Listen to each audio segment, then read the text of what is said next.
Hi friend, আমার চ্যানেলে তোমাদের স্বাগত। তো আমি আজ কি রান্না করছি উপরে ক্যাপশন দেখে নিশ্চয়ই বুঝতে পারছো। কেদারনাথ মুরগি রান্না করব। তো দুটো শাড়ি মুরগিও আছে, সেটা হলো ব্রয়লার মুরগি, আর একটা আছে সারা, সেটা হলো কেদারনাথ মুরগি। আর কেদারনাথ মুরগি কিন্তু কালো হয়, যারা জানো না তাদেরকে বলছি। এমনকি হাড়গুলোও কালো হয়, মাংসগুলোও কালো হয়, ঠিক আছে।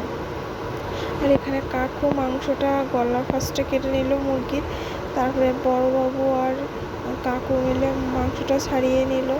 কাকু ছাড়িয়ে পরিষ্কার করে আমাকে দিল, আমি ধুয়ে আগুনে সেঁকে নিলাম। না সেঁকলে তো বিদঘুটে একটা গন্ধ লাগে, সেই গন্ধর জন্য আমি ভালো করে পুড়িয়ে নিয়েছি মাংসগুলো, নিয়ে গ্যাসে পুড়িয়েছি, দেখতেই পেয়েছো।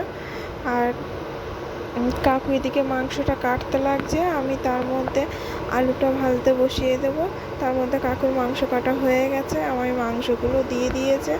আর আমি একসঙ্গে পেঁয়াজ, গরম মশলার গুঁড়ো, হলুদ, লঙ্কা, ধনিয়া গুঁড়ো, জিরা গুঁড়ো আর কয়েকটা গোটা রসুন, পেঁয়াজ একসঙ্গে মিশিয়ে রেখেছিলাম, আর তেজপাতা, সেটা দিয়ে দিচ্ছি। আর মিক্সিতে এদিকে টমেটো, আদা, রসুন একসঙ্গে পেস্ট করে নিয়েছি। মাংসটা ভালো করে ম্যারিনেট করে নেব।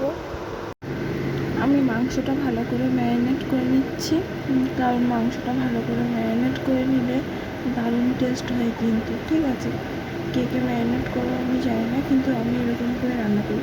বাট আমি সব রকমভাবেই রান্না করি, তো এরকমভাবে রান্নাটা আমি বেশিই করি, ঠিক আছে।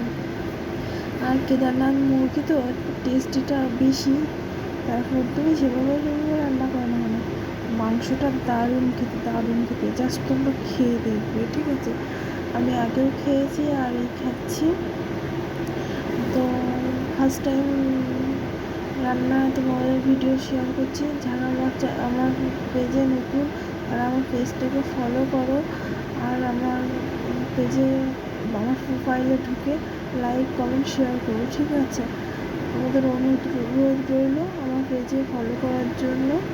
আর এখানে দেখো 4 কিলো মাংস, আমি তো রান্না করতে পুরো হাঁপিয়ে গেছি, আমার হাতটা পুরো ব্যথা করছে। তো কী করবো, বাবুকে বললাম একটু ঘেঁটে দাও। আর এখানে ঘেঁটে দিয়ে আমি ঢেকে রেখেছিলাম প্রায় 15-20 মিনিট মতো, মাঝে ঘেঁটে দিয়েছিলাম দুবার। তারপরে ফাইনালি ভিডিওটা করতে ভুলে গেছিলাম, তো আবার ভিডিও করছি। দেখো আমি মাংসটা আমার কিন্তু ভালো কষা হয়ে গেছে, আর আমি এখানে কষাটা দারুণ করে করেছি, আর আমরা খেয়েও দেখেছি, দারুণ খেতে হয়েছে। আর আমার কিন্তু কষাইতে মাংসটা সিদ্ধ হয়ে গেছে। আমার মাংসটা দেখতে হচ্ছে কালো কালো, ওটা হচ্ছে কেদারনাথ মুরগি, ঠিক আছে। আর এখানে কষা হয়ে গেছে, আমি জল ঢেলে দিয়েছি। এবারে আলুটা দিয়ে দেবো, দিয়ে কিছুক্ষণ ঢাকবো ভেবেছি, তো ঢাকতে পারলাম না, কারণ এত ফুরফুর হয়ে গেছে, এত বেশি হয়ে গেছে মাংসটা, যে কড়া থেকে ফুললে পড়ে যাবে, তার জন্য আর ঢাকলাম না। আর আমার মাংসটা দেখো এখানে অল্প অল্প ফুটে উঠেছে। তো আমি এবার আস্তে আস্তে গ্যাসটা বাড়াবো। দেখো বাড়িয়ে দেওয়ার পরে মানে সব জায়গাটা ফুটে উঠেছে। আর আমি এখানে সানরাইজের গরম মশলা ব্যবহার করি, কারণ এভারেস্টেরটা কেমন একটা গন্ধ লাগে, আর না হলে বেটে দিই। তো বাটা আমার পক্ষে সম্ভব হচ্ছে না এখন এই রোদের মধ্যে, তার জন্য আমি গুঁড়ো দিয়েছি। আর আমি গোটা তখন মিক্সিতে দিয়েছিলাম সেন্টটা ভালো হওয়ার জন্য। আর এখানে মাংসটা হয়ে গেছে, দারুণ খেতে হয়েছে, জাস্ট কী বলবো তোমাদের। তোমরা খেয়ে দেখো যারা যারা খাওনি, আর যারা যারা খেতে চাও তারা আমার বাড়ি চলে এসো, ঠিক আছে। তো দেখো আমার এখানে মাংসের কালারটা কিন্তু দারুণ এসেছে, খেতেও সুন্দর হয়েছে, মাংস সিদ্ধও হয়েছে।